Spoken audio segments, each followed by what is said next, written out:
Nocturno, un espacio donde les ofrecemos importante información, entrevistas y opinión, bajo la conducción de Leonidas Castro. Bienvenidos.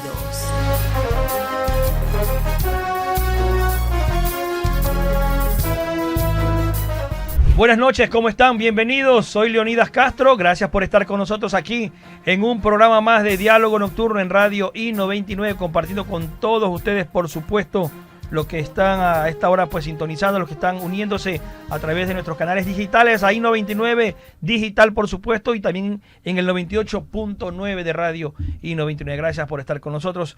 Empezamos esta semana luego de este feriado de Semana Santa, este largo feriado, pues bueno, que ha dejado resultados muy positivos al gobierno, pues ha señalado que más del 40.3% de ocupación hotelera se registró en estos 4 días, incluso superando a los 35% del año pasado, incluso con un día adicional.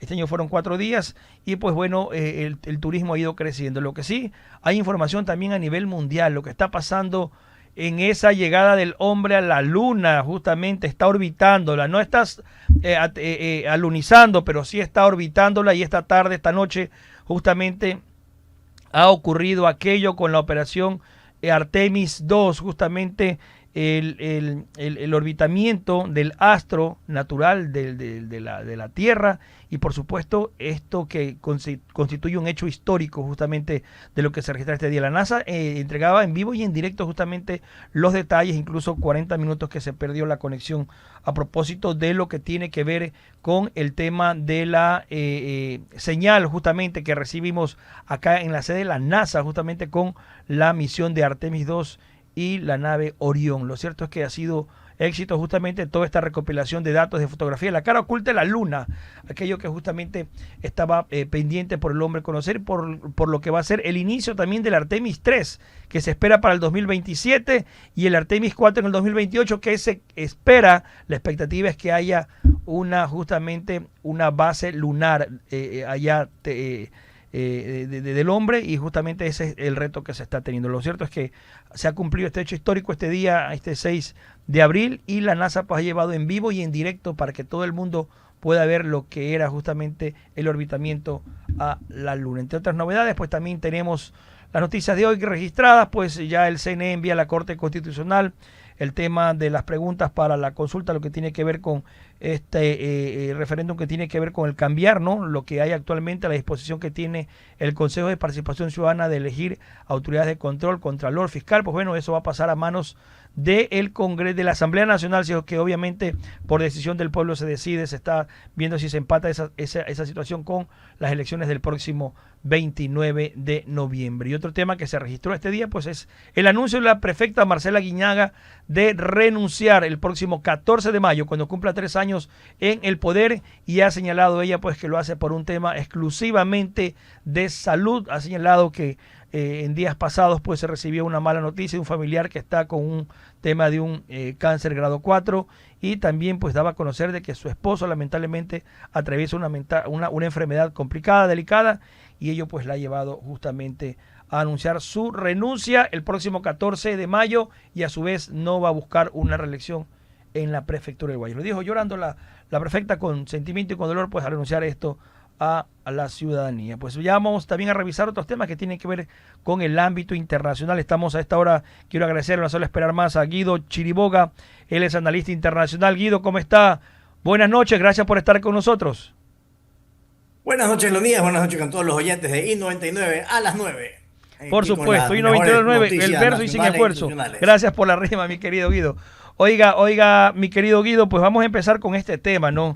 Mañana se vence ese plazo que ha dado el presidente Donald Trump a Irán para alcanzar una tregua. Se ha dicho que hay una propuesta de tregua de 45 días. Irán ha rechazado aparentemente. Hoy decía el presidente Trump pues que esperaba que ellos acepten, porque la advertencia es que el Estados Unidos podría prácticamente eliminar en un día, dice, en una noche, Irán. ¿Cuál es su opinión? Estamos en una situación crítica, estamos a víspera de una tercera guerra mundial. ¿Qué pasa? Los aliados europeos de la OTAN no se juntaron con el presidente Trump. ¿Cómo analiza el tema, Guido?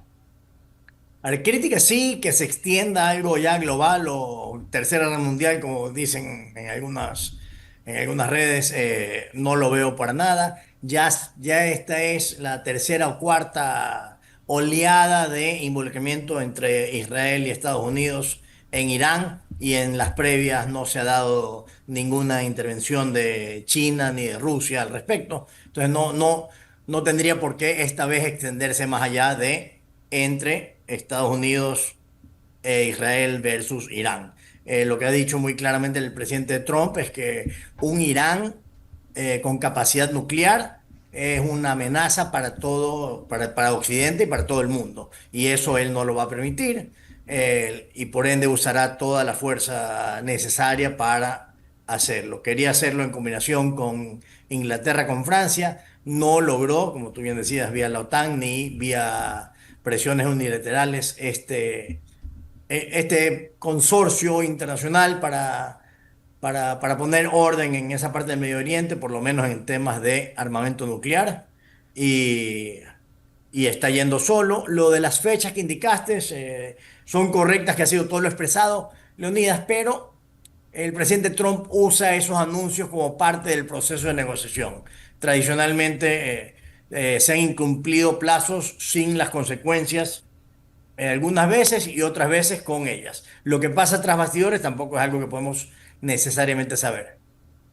Correcto, Guido. Y el tema, por ejemplo, de lo que ha ocurrido en las últimas horas también, Estados Unidos sufrió la pérdida de aeronaves, helicópteros, estos aviones de combate justamente que fueron alcanzados por estos misiles balísticos, y luego pues este rescate de dos de los oficiales que justamente piloteaban, los pilotos de estas aeronaves que cayeron en territorio justamente iraní, que fueron rescatados milagrosamente. El primero fue un poco más sencillo, pero el segundo hubo incluso mucha tensión. Dicen que Irán todavía tiene armas secretas guardadas y ocultas, y que tal vez se minimizó un poco, Estados Unidos minimizó un poco lo que podría ser el alcance del armamento militar iraní. Bueno, Irán es un país poderoso tanto en población como en recursos, y esos recursos muy dispuestos a usarlos en temas bélicos sin ningún problema contra Occidente, porque tienen un gobierno teocrático fundamentalista ya por muchos años, con control completo sobre su pueblo, invocando el Corán en las peores lecturas del Corán, porque si uno lee el Corán puede leerlo como la Biblia, pues no, como nuestra Biblia, como cualquier libro, uno puede interpretar también de una manera u de otra. Irán tiende a ser extremadamente fundamentalista y condona el matar a infieles, infieles siendo todo aquel que no practica el Islam. Entonces, sí es un peligro. Aparte, Irán ha venido financiando a Hezbollah, a ISIS, a todos estos grupos terroristas internacionales. Entonces, que se logre, que se llegase a lograr, cosa que no se ha dado, y que estoy seguro la Casa Blanca hubiera esperado que se dé para ahora, un cambio del régimen dictatorial que sigue ahí. O sea, está el hijo del ayatollah, que es hasta más extremista que el propio ayatollah lo era. Y lo que Trump le dice al pueblo iraní es, bueno, yo decapito al gobierno, ustedes levántense y tómense el poder. Pero las fuerzas de orden de Irán acaban hace 3 días de colgar públicamente en televisión y en una plaza pública a una mujer de 25 años porque salió a protestar en contra del régimen. La ahorcaron, o sea, sentencia de muerte sin juicio, sin nada, de una a la horca. Entonces, con eso el resto de la gente pues no está muy inclinada a salir a tumbar un régimen tan sanguinario contra su pueblo. Pero también hay un tema interno de Estados Unidos importante en las Unidas que va a afectar muchísimo. Este noviembre son las elecciones intermedias de Estados Unidos. El gobierno de Trump tiene una mayoría muy leve en ambas. Hay Cámara Alta y Cámara Baja en Estados Unidos, el Senado y la Cámara de Representantes. Tiene una pequeña ventaja en ambas, que lo perdería en este noviembre, y ha venido perdiendo apoyo popular Trump con la guerra. Eh, Por ende, yo creo que sí es muy posible que en breve tiempo haga una ofensiva más grande y y diga misión cumplida, y retire ya las tropas y deje en manos del pueblo de Irán a ver qué pasa, pero diga, ya decimamos la capacidad bélica global o nuclear de Irán, ya retiro mis tropas y me voy. porque ha venido perdiendo mucho apoyo en Estados Unidos, que le pasará factura electoral en noviembre.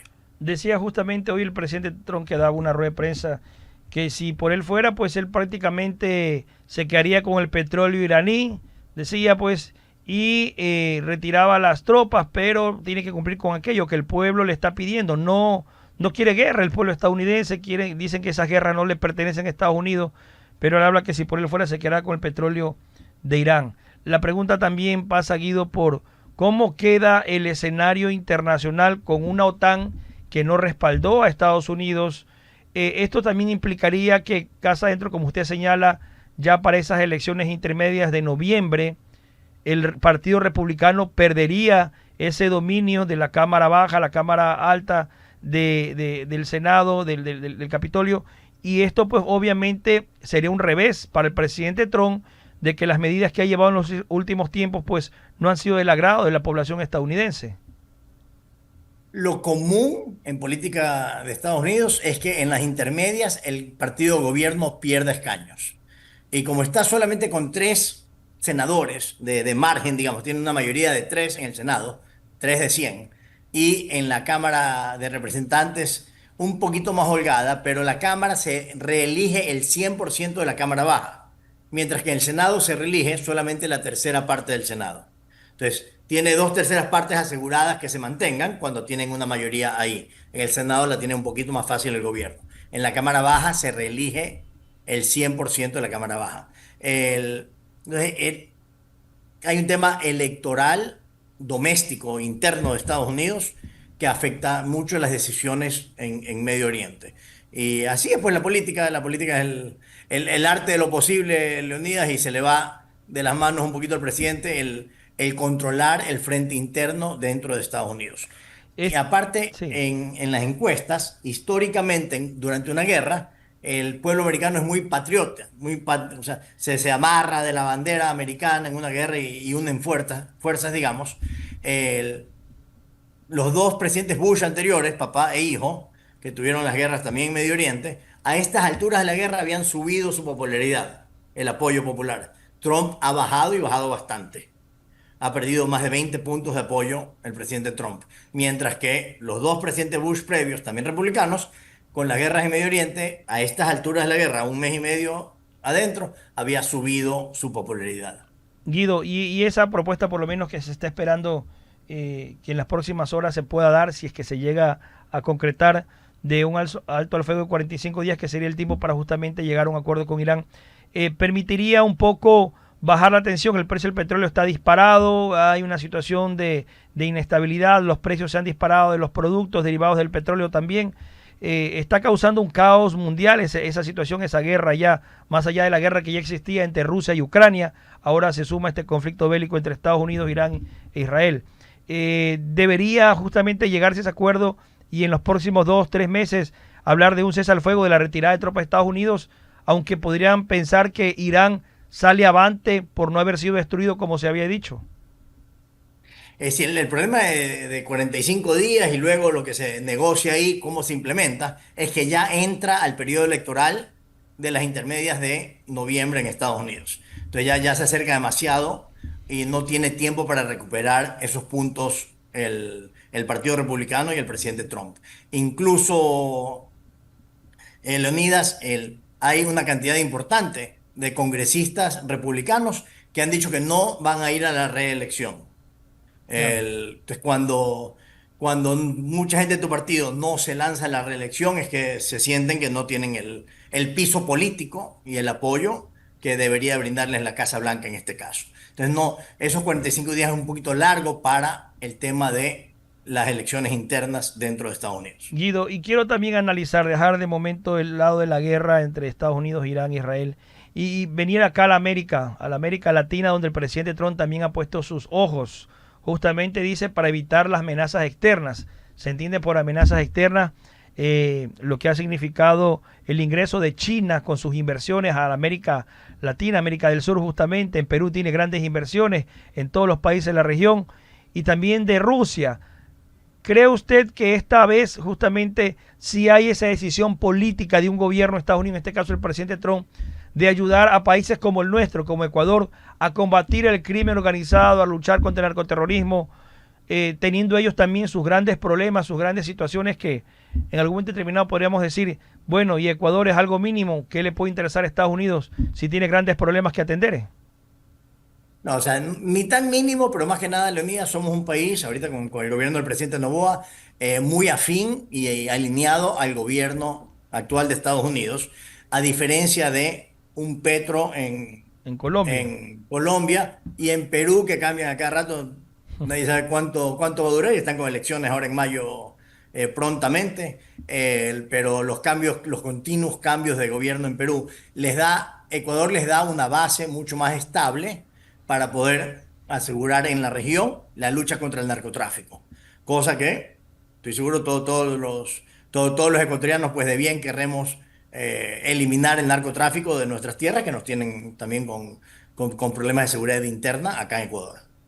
Esa lucha internacional que se ha planteado en el Shield of the America, en el escudo de las Américas, es el camino para empezar a reagrupar a los países que realmente tenemos este problema, como Ecuador, más allá que no estuvieron presentes en ese encuentro, en esa cumbre, ni Colombia, ni Perú, ni México, que son países donde hay fuertes problemas justamente con la producción, distribución del narcotráfico a nivel regional y en el otro lado del continente también.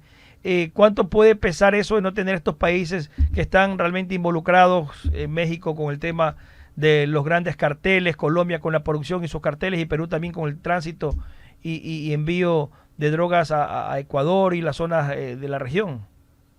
Bueno, hay un cambio muy importante y muy fuerte en la estructura de los modelos geopolíticos. Tú mencionabas antes a la OTAN, pudieras mencionar también a la OEA en tu comentario ahora, Correcto. pero ni la OTAN ni la OEA ya tienen el peso o las Naciones Unidas, porque este mundo actual, con dos grupos tan extremos, ya sea pues digamos la Meloni o sea, el gobierno de Italia, de Japón, de Hungría, de Turquía, de Estados Unidos, de Argentina, Dios mediante, pues Ecuador, por un lado, y por otro, los afines al Foro de Sao Paulo, a Cuba, Venezuela, Nicaragua,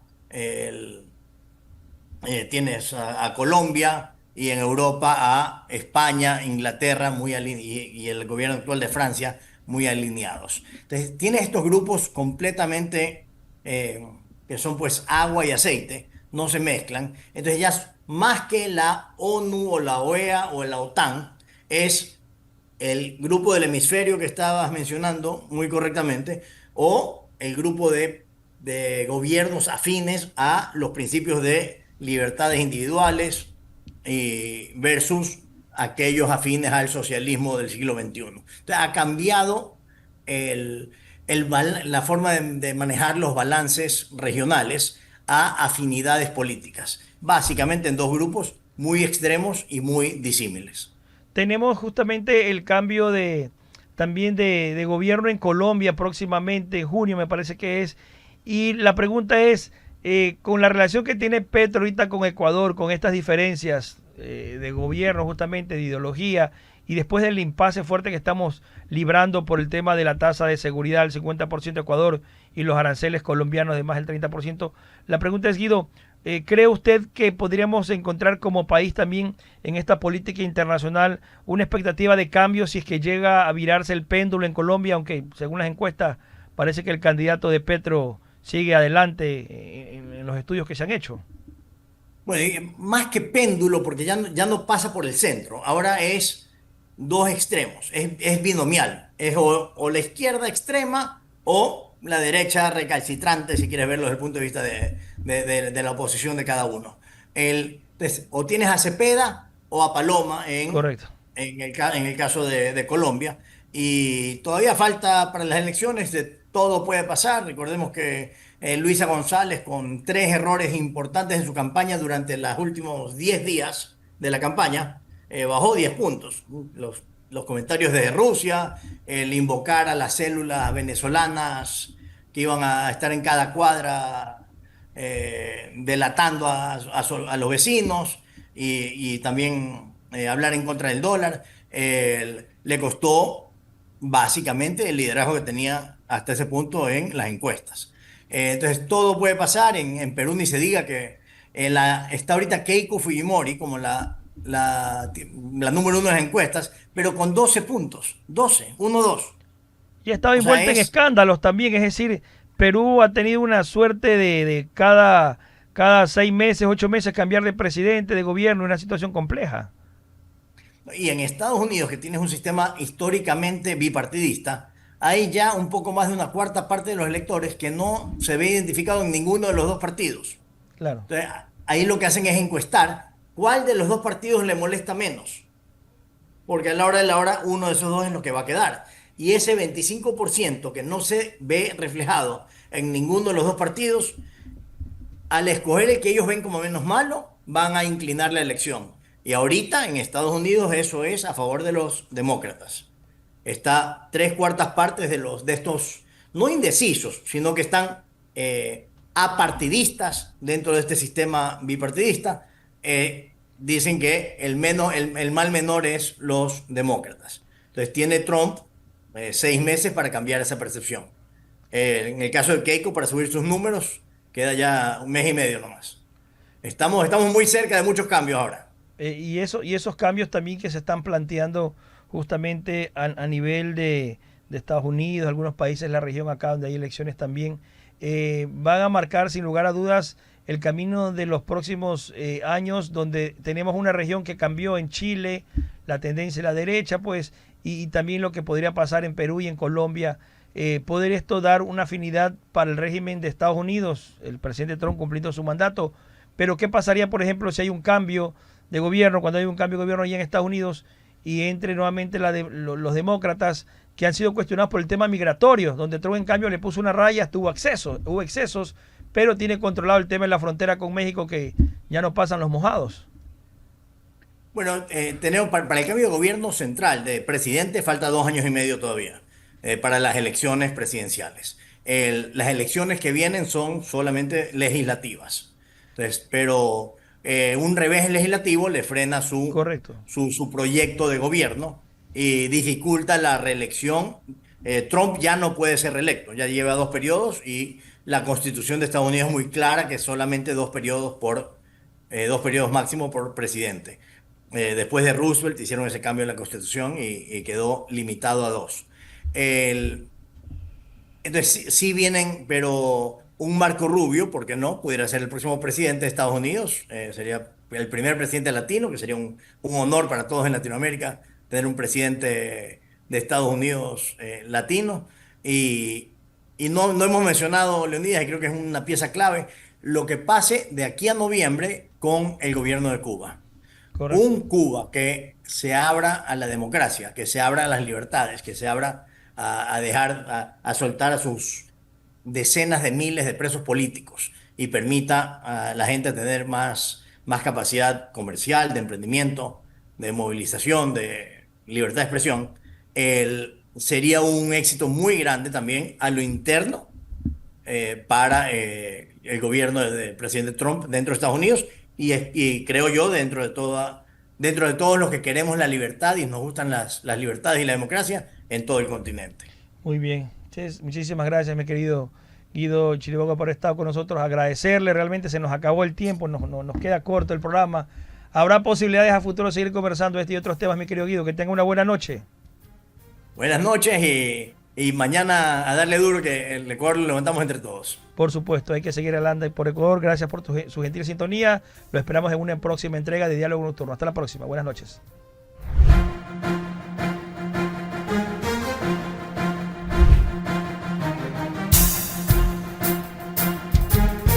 Y 99 presentó Diálogo Nocturno. Hasta la próxima.